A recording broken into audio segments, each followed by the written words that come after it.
Okay, here's part 2 of installing laminate flooring or click flooring underneath the door jambs.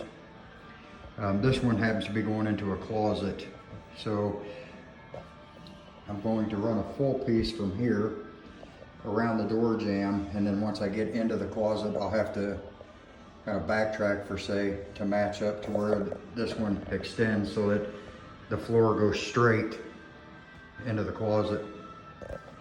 So this has already been notched out.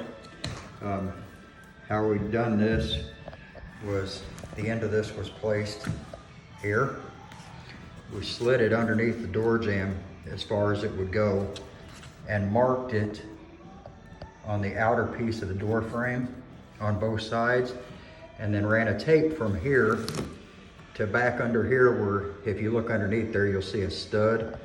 It's generally going to be somewhere within 1/2 to 3/4 of an inch from here.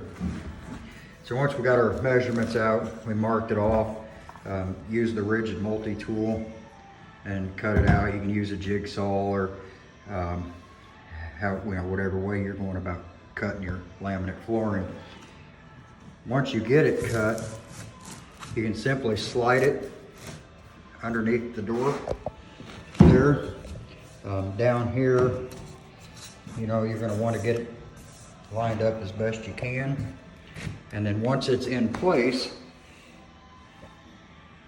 as it is here, then you're going to use your tap block. You put it along there, get it locked into this piece, go to that end and tap it back to make sure you have a good seam here.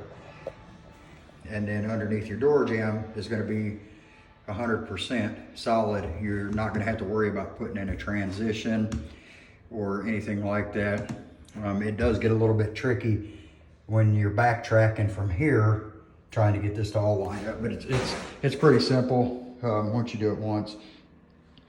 And then in the rest of the closet, we'll have to remove the floor bracket, but you'll have one solid floor all the way into the closet.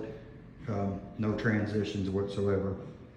If you have any questions, just ask them below in the comment section.